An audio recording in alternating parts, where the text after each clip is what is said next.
नमस्कार, स्वागत है आप सभी का एबी स्टार न्यूज में और मैं हूं आपके साथ जुबैर चौधरी। वक्त तो चला है हमारी देवभूमि का, तो वहीं खबर उत्तरकाशी से है।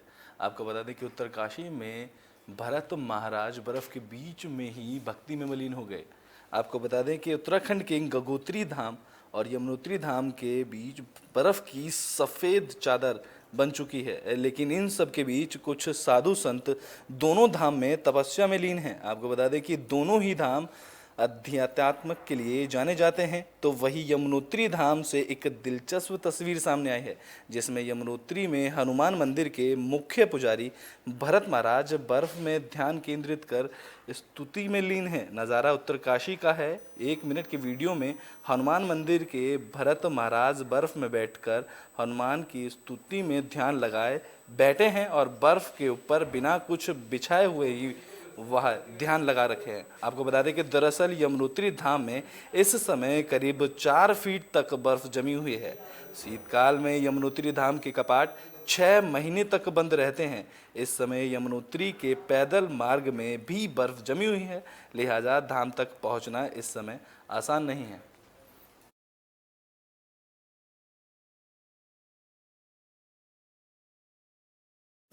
बुलेटिन में बात अब पौड़ी की कर लेते हैं। आपको बता दें कि पौड़ी में रात से ही बरसात देखने को मिल रही है।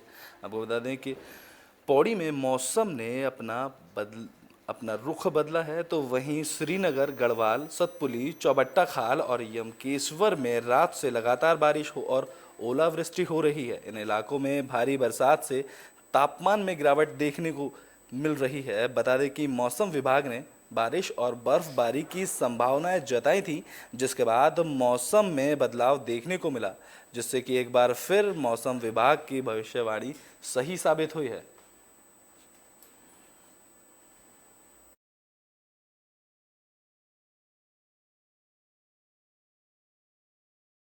बुलेटिन में बात अब नरेंद्र नगर की कर लेते हैं। आपको बता दें कि नरेंद्र नगर में एक खार खाई में गिर गई, जिसमें 2 लोगों की मौत हो गई है। और बता दें कि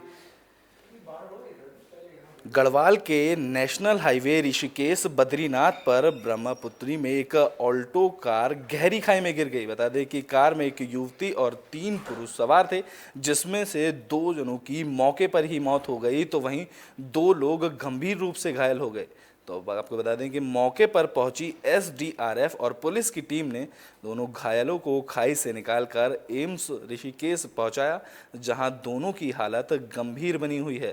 बता दें कि शिवपुरी से ऋषिकेश आ रही एक ऑल्टो कार ब्रह्मपुरी के समीप करीब 100 मीटर गहरी खाई में गिर गई। खाई में गिरने के बाद कार गंगा के किनारे जाकर रुक गई, जहां घायल महिला और पुरुष को एम्स ऋषिकेश ले जाया गया, जहां उनकी हालत गंभीर बताई जा रही है।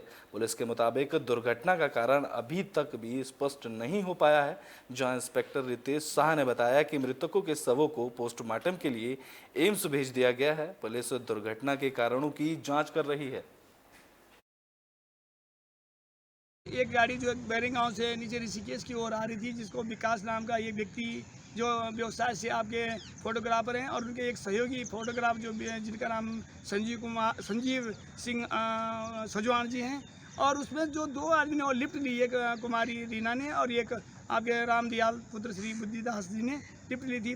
तो भगवान की क्या पता ऐसी इच्छा रही होगी कि जैसे ही ये आपके ऋषिकेश के पास ब्रह्मपुरी के पास आए, तो इसमें गाड़ी का स्टीयरिंग लॉक होना बताया जा रहा है, और ब्रेक न लगने के कारण गाड़ी सीधी जो ढंगार में गिर गई। एक गाड़ी जो बैरिंग में बात अब पौड़ी की कर लेते हैं। आपको बता दें कि पौड़ी में एबीवीपी के छात्रों ने तमिलनाडु सरकार के खिलाफ प्रदर्शन किया है। आपको बता दें कि अखिल भारतीय विद्यार्थी परिषद की पौड़ी इकाई ने हस्ताक्षर अभियान चलाया है, जहां तमिलनाडु में मृतक बालिका को न्याय दिलाने की मांग की गई है। इस दौरान एबीवीपी के विभाग संगठन मंत्री शशांक खंडूरी ने कहा कि तमिलनाडु में जबरन धर्मांतरण के दबाव में आकर लावण्या नाम की छात्रा ने आत्महत्या कर ली थी। उन्होंने कहा कि छात्रा को न्याय दिलाने के लिए एबीवीपी की तरफ से तमिलनाडु सरकार का पुतला दहन किया गया है। तो वहीं विरोध दर्ज कराने के लेकर छात्र की आत्मा की शांति के लिए पौड़ी में कैंडल मार्च निकाला गया है।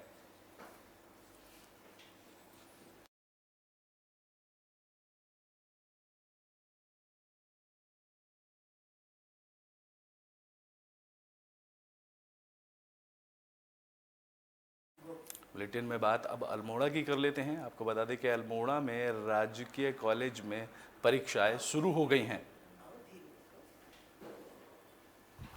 अल्मोड़ा जिले के राजकीय इंटर कॉलेज टोटाम में सोमवार से हाई स्कूल इंटर की प्री बोर्ड और अन्य कक्षाओं की वार्षिक परीक्षाएं शुरू हो गई हैं। वहीं राजकीय इंटर कॉलेज टोटाम के प्रधानाचार्य दिनेश चंद्र ने बताया कि 21 फरवरी सोमवार से हाई स्कूल इंटर की प्री बोर्ड और अन्य कक्षाओं की परीक्षाएं शुरू हो गई हैं।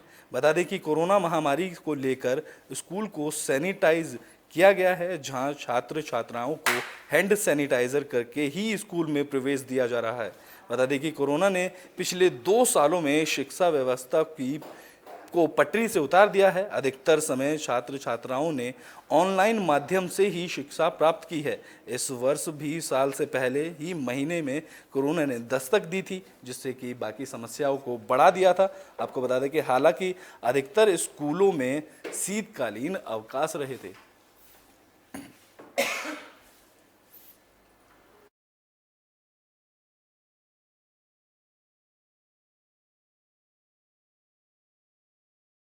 नहीं है, वार्षिक परीक्षाएं हैं ये। तो वार्षिक परीक्षाएं बच्चों की जो है नॉन फाइनल्स की 6 से लेकर के 6, 7, 8, 9th और 11th में, और प्री बोर्ड 10th में और 12th में 2 पालियों में यहाँ परीक्षाएं हो रही हैं 21 तारीख से। तो उसमें 6, 7, 8 और 9 और 11 जो बच्चे हैं वो वार्षिक परीक्षा दे रहे हैं, और 10th और 12th वाले प्री बोर्ड। बुलेटिन में बात अब रुड़की की कर लेते हैं। आपको बता दें कि रुड़की में एक फार्मा कंपनी के कर्मचारियों ने प्रदर्शन किया है।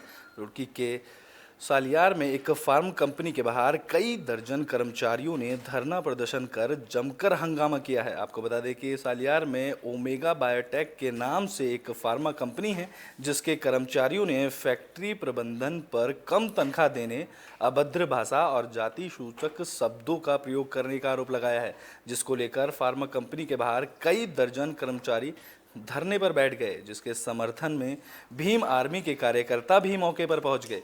कर्मचारियों ने फैक्ट्री प्रबंधन के खिलाफ जमकर नारेबाजी की। बता दें कि कर्मचारियों का आरोप था कि फैक्ट्री की तरफ से कर्मचारियों को मात्र 200 रुपये रोज की मजदूरी दी जा रही है, जो कि नियमों के खिलाफ है और बहुत ही कम है। वहीं कर्मचारियों ने मांग की है कि सरकार की गाइडलाइंस के अनुसार उनकी तनख्वाह दी जाए और अभद्र भाषा का प्रयोग करने वाले अधिकारियों के खिलाफ कार्रवाई की जाए। इस मौके पर पहुंचे भीम आर्मी के कार्यकर्ताओं ने भी फैक्ट्री के प्रबंधन से बात की और कहा कि प्रबंधन की मनमानी बिल्कुल सहन नहीं की जाएगी। उनके समाज के लोगों के साथ अभद्र भाषा और जाति सूचक शब्दों का प्रयोग करने वालों के खिलाफ कार्रवाई की जाएगी। पूरे देशवासियों को मेरा जय भीम। और प्रकरण यही है कि काफ़ी दिन से चर्चा चल रही थी कि हमें सैलरी कम दी जा रही है और हमारे साथ बदतमीजी से बात करते हैं। कोई आदमी है यहाँ पर 2-3 बंदे जो जाति सूचक शब्द बोलते हैं इनको, और इस मसले में हम यहाँ पर आए हैं और हमने पूरी मांग इनके पास रखी गई है और इन्होंने हमें। बुलेटिन के आखिरी में बात मंगलूर की कर लेते हैं। आपको बता दें कि मंगलूर में सरकारी अस्पतालों में कमियों के कारण मरीज परेशान नजर आ रहे हैं। उत्तराखंड प्रदेश में स्वास्थ्य सेवाओं को बेहतर कराने के लिए करोड़ों रुपए खर्च किए जाने का दावा किया जाता है। सरकारी अस्पतालों में सुविधाओं के नाम पर कागजी खाना पूर्ति कर लोगों को इलाज से वंचित किया जा रहा है। बता दें कि अधिकतर सरकारी अस्पतालों में डॉक्टरों की कमी है, तो कहीं अस्पतालों में सुविधाओं की कमी है, जबकि कोरोना काल में सरकारी अस्पतालों की दुर्दशा को दुरुस्त किए जाने के आदेश दिए गए थे, लेकिन विभागीय लापरवाही के कारण अस्पताल में रखी गई मशीनें धूल फाक रही हैं। मैंगलोर के सरकारी अस्पताल में 1 साल पहले ही एक्सरे मशीन दी गई थी और विभाग की तरफ से एक्सरे टेक्नीशियन की तैनाती भी की गई थी, लेकिन 1 साल बीत जाने के बाद भी एक्सरे मशीन नहीं चल पाई है। मशीन पर आधे पार्ट्स विभागीय कागजों में धूल खा रहे हैं, जबकि 1 साल से लगातार एक्सरे टेक्नीशियन को तनख्वाह दी जा रही है। मंगलोर के सरकारी अस्पताल में रोजाना सैकड़ों की संख्या में लोग उपचार के लिए आते हैं। एक्सरे की सुविधा ना मिलने से लोगों को भारी परेशानी का सामना करना पड़ रहा है, जबकि कई बार विभागीय अधिकारियों को एक्सरे मशीन के बचे हुए आधे पार्ट्स के लिए गुहार लगाई जा चुकी है, लेकिन विभागीय अधिकारी इस पर कोई सुध नहीं ले रहे हैं, जिससे गरीब लोगों को परेशानी का सामना करना पड़ रहा है। काफ़ी समय पहले एक्सरे मशीन आ गई थी, लेकिन पूरा जो सीआर सिस्टम है वो नहीं आया था इसके साथ। तो उस चीज़ को लेके हमने अपने उच्च अधिकारी को बता दिया था। हमारे पास टेक्नीशियन भी आ गया है, बस एक सीआर सिस्टम की वजह से एक्सरे मशीन अभी पूरी तरह से कार्य नहीं कर रही है। मेरे ख्याल से ये मार्च 2021 में आ गई थी एक्सरे मशीन, और उसके शायद 15 या 20 दिन बाद ही एक्सरे टेक्नीशियन भी आ चुका था। ये एक्सरे मशीन विधायक निधि से आई थी। मेरे ख्याल से ये गलत हो रहा है। उच्च अधिकारियों को इनको अवगत कर। हमारी देवभूमि में अभी के लिए बस इतना ही। देश और दुनिया की तमाम खबरों के लिए देखते रहें एबी स्टार न्यूज़। धन्यवाद।